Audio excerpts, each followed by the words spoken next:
Hello, everybody, and welcome to Late Night Football. Welcome to our transfer roundup show. This might actually be our last one for this summer transfer window because the serious business will start next week. We'll have lots of games to talk about, so we'll see how it goes. But anyway, we're here today. We're doing a weekly roundup, and it's nice that I'm not doing this by myself. So it's good to do a show like that. We've got our staff group back in today. We've got Knayha back on the show. Knayha, welcome once again. Thank you, Robert. Thank you for having me. And as you said, could be the last week. The games will start kicking in Yeah. early Yeah, I mean, there'll still be week and transfer the first rumors game and starting. things So like yeah, that. Yeah, there'll still yeah. be transfer rumors, but I think we may not be able to do these because we'll be just starting with games. And we've got Gaurav as well, brandishing his new City jersey. Gaurav, welcome as well. Looking very sharp, I should say. Thank you, Rohit. Yeah, it's pretty Thank you, good. Rohit. It's always good to be on the show. Yeah, definitely. We like having you on the show as well. Yes. I mean, I saw it yesterday in the Bayern game, so yeah, it's a little bit on the nose, but no worries. Well, I mean, it's good. At least you can wear your jersey, your club jersey. We can't. I can't wear mine, or I'll get pelters for that. But anyway, all right, let's get right into it. Talk about transfers, and you know what? Let's just start with this one. Let's talk about Chelsea right off the bat because I mean, we'll start with you, Gaurav, on this because it's been a disaster for summer so far. I mean, they just lost 1-0 to Arsenal, which I mean, it's a preseason game. Liverpool lost 1-0 to United, doesn't mean a lot, but it was a bit of an embarrassment in Chelsea, I'm sure. The fact is that they've lost out on so many key targets in the transfer window. Tuchel has come out with statements that are probably not that good. I haven't read it, but I haven't seen the interview, but I've read some stuff on Twitter now. What do you make of the whole situation at Chelsea? What do you think is happening? I think the change of board members and everything has really affected them. And the way Marina used to deal with transfers, I feel like everything was done behind the media. Like nobody knew who, like everybody knew who their main transfer targets were, but things were done behind the scenes. And this time around, it's probably they have been experimenting, I would say. They thought they definitely needed at least two center backs, so they have been targeting whatever center back was available. But I don't know why everyone has been rejected there. But looking at the team, I think they need to strengthen their midfield. They lack creativity in the midfield, definitely, and they don't have any striker. I don't know where the goals are going to come from. They have signed Sterling, who is not really a prolific goal scorer. Hasn't never really been a prolific goal scorer. So I honestly see them, finishing outside the top four this season. That could be the case. Yeah. Do you get do you get third Mourinho second term vibes from Tuchel right now? He just looks like I don't think he's lost the dressing room, but it just feels like he's not happy with the players that he has. He's kind of like wants more signings. Team is losing obviously in matches that they shouldn't be losing and in ways that they shouldn't be losing. Do you sort of feel that like Tuchel is it could be trouble for him this season? Definitely, this almost feels like when and as what Gaurav said, it's a new system. It's changed. Everything has changed. It's no longer the same kind of consistency that Tuchel could work on in the previous seasons where he won the Champions League as well. So it's been more like a fresh reset, and then I think it's majorly been with the unsettled ship because people have not yet. People don't know what to expect and how to what to kind of expect out of this. So I feel it's still kind of up in the it's still very different and difficult for Tuchel to kind of perform in those uncertain terms in that sense. And I feel that it's not only about him. Like it's not going to be a difficult season only for Tuchel. It's going to be though difficult season for all the players as well. So it's almost like they do because if Chelsea doesn't do well this season, the upcoming season, everybody's value in that team also drops because they're all desperate to leave now, or and everybody who is outside who they will try to sign, everybody's values go up because they know they're in desperate need right now. And that's what I think is Tuchel is trying to do. He's avoiding that scenario in some sense, is basically trying to say, this is what I need. I need players so that my season, like I don't want to be in January, but I'm like desperately spending 100 million for one player. where I could spend 100 million for 3 maybe if we go aggressive. Of course, Barcelona plays a very big role in the players that they're signing. It's almost like the biggest challenge Tuchel is facing is Barcelona and Chelsea just to sign players. But then it's a very different reset.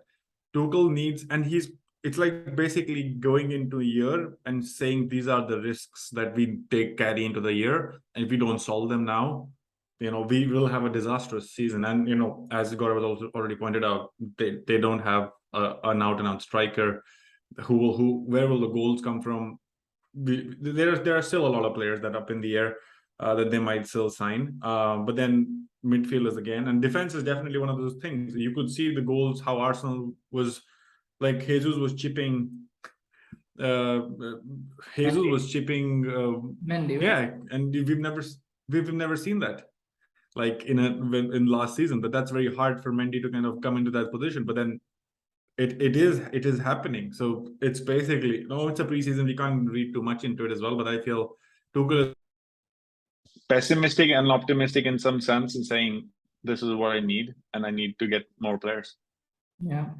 Yeah. Well, speaking of Barcelona, Gaurav, I mean, Jules Koundé, is the hot topic right now. And to be honest, maybe by the time this video goes up, we don't even know what will happen by then, because it's such an evolving situation. But it's still a bit of a tug of war between Chelsea and Barcelona. The question, of course, now that apparently Sevilla also 20% to Bordeaux if they do sell Koundé. So there's all sorts of things that's happening. To paraphrase someone, but I mean, how do Barcelona do it?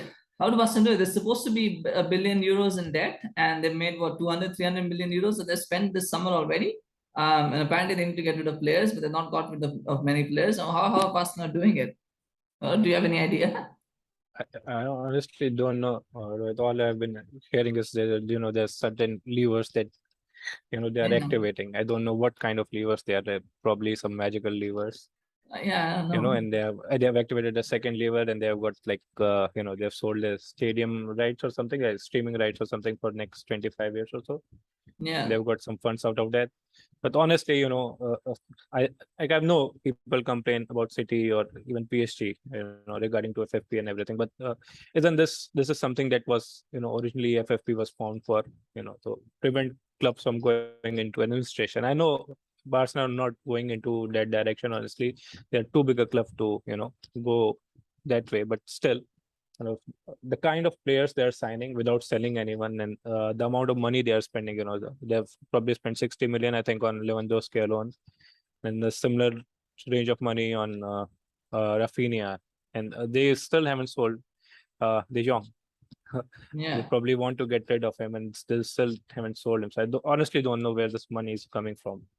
But at the end of the day, right now I think they're building a really good team, and they'll probably challenge Real Madrid for the La Liga title, definitely. Yeah, I mentioned it yesterday, by the way, in case anybody didn't see that. I did do the review for the Real Madrid Barcelona game. I thought Barcelona looked absolutely amazing yesterday. And whatever is going on off field, I think they will be favorites for La Liga this season. I think Madrid is just in that state of transition right now.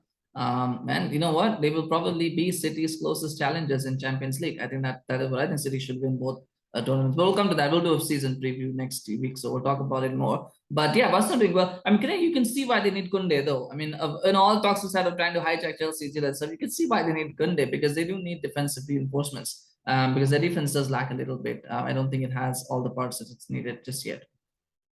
Absolutely, and it's Barcelona doing the business that they need to do, or basically Xavi had thought of when he had. It almost feels like these are signs that Xavi has agreed with Laporta pretty before he joined or signed for. So I don't see him kind of changing any stance. It was basically up to Laporta and Barcelona to just get their finances in place, if there are any. And these levers or whatever, I'm very sure there is a scrutiny going on. There are lawyers and people and different who are looking for any moment of lapses, or if there are any lapses, and so on and so forth. Because Barcelona has done this. Like they were in a situation of this because they were unchecked in some ways. But these are actually deals, and the players that they're getting in is just they just make sense now. You could just see it, like your review as well from the El Clasico in Las Vegas. It was pretty clear, like the way Rafinha was playing. He was just unstoppable in that, and that goal as well was wow. I was like, they're clicking. Like they were clicking. Like Lewandowski was like all over the goal. He was shooting, and then Aubameyang comes up. So the options are there. It basically just looks the game. And Kounde makes so much sense. Araujo can't be the only player that they bank on in that center back position with PK in some sense. So definitely need reinforcements. And he's young. Kounde is young. It's almost like if Barcelona get Kounde, they've basically they're done for the summer, and now they can then start focusing on the outgoings. It's almost basically saying you buy first and then you sell later in a way, just to know how much you want players to be sold for. And also a lot of talk coming out of like some conferences from Laporta as well, saying that we've not agreed with any deal with any club for Frankie de Jong. That's a lie. And Lie. and then That's a lie. Xavi basically saying that he could play him as center back. I'm like, what happened? What's happening here? So it's great, and he's not started any of those games as well. He's been on the bench for all the preseason for the last two preseason games. Yeah, he did start the first one, but then I feel Kounde makes more sense. Then of course Chelsea has a deal agreed with Sevilla since Thursday, and they've been just waiting to hear from from the player. Basically, it's again the Rafinha thing. How like Chelsea came in for Rafinha, gave them 65 million, agreed with Leeds, but then the guy was like, I'll leave for around 58 or something, 55 if Barcelona come in, and that's what happened. So yeah, but these signings make sense. Barcelona look like a powerhouse. La Liga, and we will definitely do the season preview with the final squad when the transfer window actually ends. But then they look strong, and they need Kounde, I would say. yeah, definitely it's something to think about. Let's talk about Cristiano Ronaldo. We'll see in the Premier League a little bit as well, Gaurav. So I mean, now it seems like it's Atletico Madrid or Manchester United. That is the latest that we remember. I guess he's exhausted all of his options because he's tried all the different clubs that he could have gone to. Is that a move that you see happening? I don't see him going to Atletico Madrid, but do you think he might want to consider that, like to go to Atletico Madrid and try and make that happen? It sounds like desperation at this point. I mean, you might as well go to Rangers if that's the case. But yeah, I mean, do you think that that's possible? That move looks like it might happen. You muted. Honestly, with what happened last season, his agent was definitely in talks with City. So the kind of rivalry we have and the kind of rivalry that Atletico have with Real Madrid, I think that could happen. If he has decided that he has to play in the Champions League, and Atletico is the only option. Everybody else has basically rejected him. Nobody wants him right now, and if he wants to play in the Champions League, that on Atletico is the only option. But the thing is whether they will, give him the wages that he wants. Yeah, he'll probably have to take a 50% wage cut because they have very strict wage structure and everything. But very difficult to say right now. I mean, for the rivalry sake, it's. Sorry, go ahead. Yeah, you were saying for the just for the rivalry and everything, he shouldn't be moving there. But the kind of rumors that was there last season for him moving to City, I could see that happening as well. Moving to Atletico wouldn't be a big problem for him. I don't think it matters so much to him. But to be honest, do you think Real Madrid could use him? Because I mean, yesterday what I saw from Real Madrid was the fact that they didn't have a striker. Now I know Ronaldo might not want to be a bench player, but the fact is that they need options in that forward line, because if Benzema doesn't play, they have nobody who can play that role in that whole team. Do you think that that's still a consideration? I know Ancelotti's come out and said he's not going to sign anyone. We know how quickly those things change. Do you see that as still something, as an option that Madrid might consider? Definitely, I think. I mean, everybody still knows that he is a proven goal scorer, and you could say the competitiveness of the league. I mean, the La Liga, and the kind of players he has, he will be having around him. He will definitely score 25-30 goals. in the league itself. So if that's the case, he could move there, but I don't see that happening. I don't see Real Madrid signing him back. I think the ship has definitely sailed now. Yeah, that's quite possible. That's happened. Speaking of strikers, though, Gianluca Scamacca, he's moved to West Ham, a player that PSG were interested in, but a few other Inter, I think, as well, were interested in him as well. He could have been a replacement, I guess, for a striker replacement for one. Because are you surprised that the price was so low, 36 million? Because I think PSG and Inter pulled out because they were demanding 50 million. Surely at 36 million, somebody might have taken a gamble. Do you think that was, or do you think that just PSG just kind of stole the margin everyone and just got him for a cheap price? I think it's one of those things where the interest rises, the price rises, and the interest drops, and then somebody just, because the player has almost made his mind that he wants to go out, and the West Ham just go in and swoop in. Basically, it's a 36 million plus 6 million add-ons. So it's close to 50, so it's 42 overall, but then payment is like staggered in that sense and so on. But then I think I think that worked very well for West Ham. It just gives them more options, and it almost, we have to remember that there are more clubs, like that. These are bigger clubs now. West Ham are big clubs now in Premier League, given the season that they've done. They've proven that they can be. Of course, not talking about comparing them with City and Liverpool, who have been a different league altogether. But then still, the gap that's been opened by not having Arsenal and Manchester United there. Chelsea is still in the league of its own with Liverpool and City. But then these teams, considering have dropped their form in the last couple of years, has allowed more Premier League clubs to kind of go out in the market and explore better players and so that they can fight with these big clubs. Like you can just imagine PSG kind of dropping the ball and West Ham picking up. So Manchester United could have signed Scamacca. That could have been a great signing as well. But then it's kind of saying that we are focused on Frankie de Jong and we just want to keep Cristiano Ronaldo. That's kind of the PR statement that we keep hearing. But then the only players that we have signed is Malacia, it's good. Eriksen, good. But the main guy that we want for Frankie de Jong for us is still up in the air. We've got Lisandro Martinez there as well, but anyway, I think a lot of people forget. Well, he's apparently too short, so people forget about him. Right? That's the line. Yeah, it's 5'9", but then it's fine. Anyway, I'm okay with his height. Yeah, we're not gonna body shame him yet. Let's talk about. We'll continue with you. Let's talk about Marco Correa. Because again, I think Alexander Zinchenko leaving means that they have a spot open for left back. Now, the price that Brighton have quoted is £50 million. Do you think that is a reasonable price, or do you think that is overpriced? Like, why not? Like, in my mind, it's not about being reasonable here right now. It's basically saying City want you and we can make money of you. Why not? I would say, like, it's not about if a manager wants a player, it's not about what the club is asking as a price, because nobody's going to say that, oh, let's be reasonable here. There's no this is the asking, this is what you want you to buy for, and and they've done deals like this, like Karen, Phillips deal with Leeds, 55 million. So they're doing deals in that range. So they're not doing something out of average.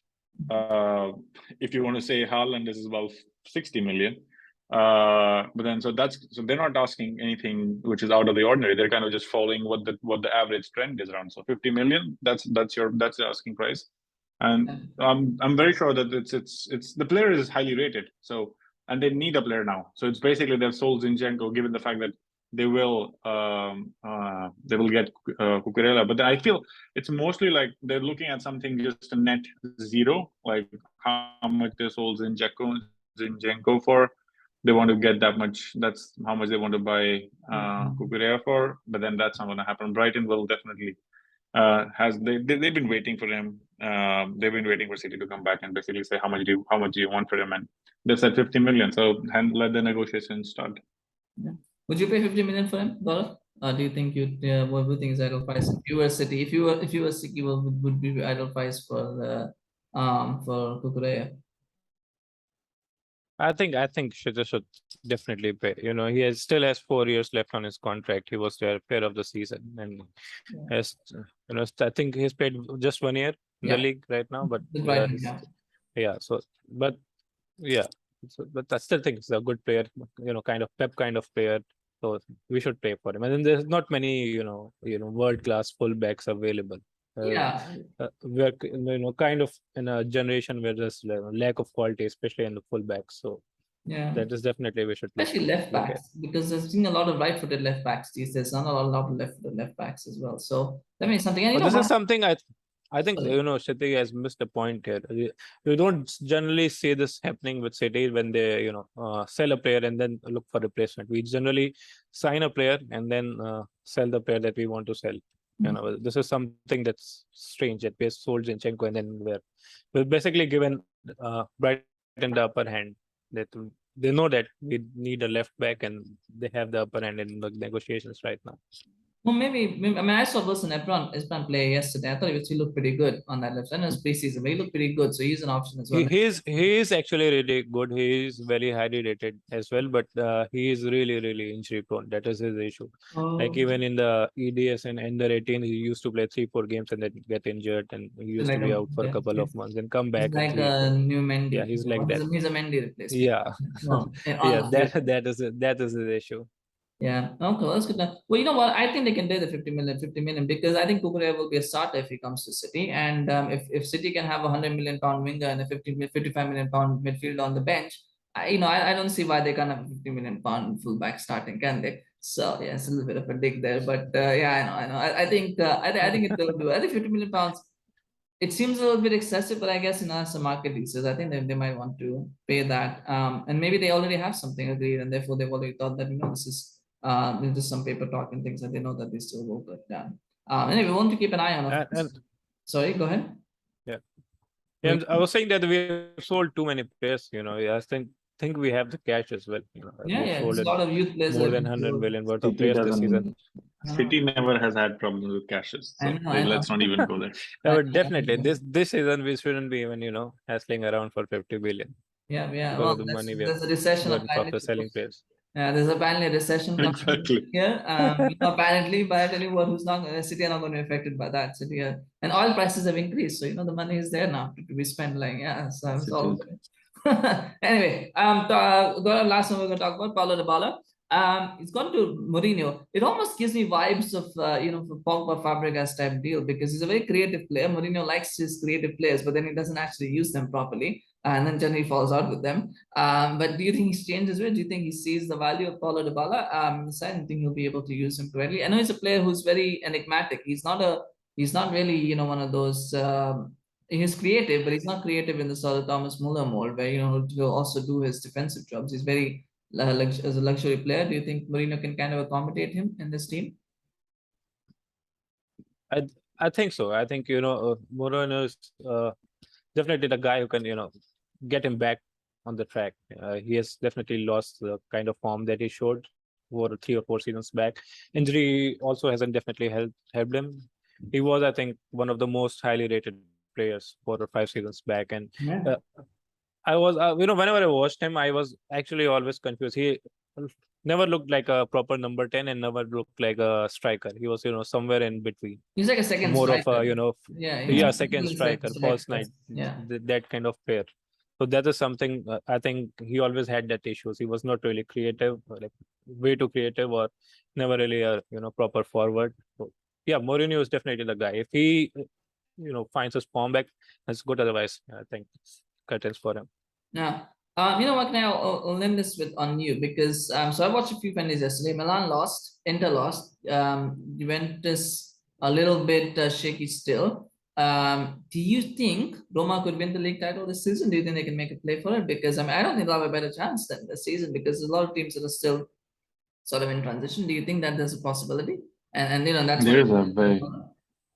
there is a very high chance of that. There's a very, very high chance. It is the second full season, by the way, right? It's the second full season now in Roma. So we all know what happens in second full seasons. So, but then he's been more. Given I would say things that are happening around other clubs in the way that they're restructuring and refiguring out who they need, like who their starting 11 is going to be. It seems that Mourinho has already figured out how he wants to play, and he's kind of going in the market, speaking to players, declaring projects. I think there is a plan in mind for each player and how they want to play. They have great players as well. So it's not they did really well last season, winning the conference league as well, and it basically gives motivation that there is a a ray of hope or light at the end of the tunnel, and this could be the one of those seasons. And I feel that there is a high possibility. The Juventus, they're still figuring out. Juventus needs to figure out what they want. What players do they really want? Because it's almost like they've said no to all their academy players. They don't want to invest there. They've gone back to Pogba, and but yeah, there's a different talk show altogether. How he will do and so on. But then Inter is kind of, they were happy, but then they've not been clicking. They've not been doing well. Napoli, they always, like, I feel Napoli is always breaks under pressure in some sense. They're never kind of, like the Spurs yeah, of Napoli, like the Spurs. they never carry themselves to the end. So there's a very high chance. Yes, like Roma could actually win the Scudetto. There is a very high chance. Yeah, Milan, of course, will probably miss Zlatan as well. But anyway, that'll be a conversation for another day. But anyway, I think we can wrap it up here. So it's been a very slow week in terms of, there's been a lot of speculation. There's been a lot of deals that have been done. I think we're getting to the point now where we're starting to see a lot of haggling and a lot of negotiations. Obviously, we're still waiting. Frankie de Jong was apparently 90% done in May. We're still waiting for the last 10%. It's like I don't know, it's like a toothpaste, right? How you finish it in a bottle of a toothpaste, you finish the 90% in a month, and then the last 10% takes you like another month or 2 months to go. It's kind of like that, like the last thing has just not come out. But anyway, I don't know when that's going to happen. But anyway, thank you so much for your time, Gaurav. It was always a pleasure to have you and speak to you. And thank you so much, Knayha, as well, to share insights. Both good luck to you, Gaurav. I know next week there's a Community Shield and it's a big game for City. So hopefully they can do well and get ready for the season ahead, of course. We'll see what happens. That will give us it'll give us a bit of a mark as well. And like I said, next week we'll probably start doing season previews next week as well. So we'll see how things shape up before then. But if you did enjoy this video, do remember to smash a like for Knayha, smash a like for Gaurav, smash a like for that Manchester City t-shirt. If you enjoy seeing him in that one, definitely. Let us know in the comments. What do you think of the transfers and all that's happened so far? What do you think of Barcelona hijacking every deal? And what do you think of Chelsea being so much in trouble? Let us know in the comments, of course. Do remember to subscribe to our channel on YouTube, follow us on Facebook. We're getting close to 800 followers on Facebook, so please help us cross that milestone. We always appreciate your support. And of course, we'll be here with doing more videos as news breaks. Thank you so much. Take care. We'll see you soon. Bye.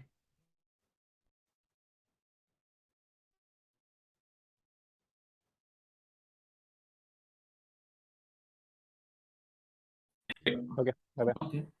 Hey guys, sorry about that. Hello.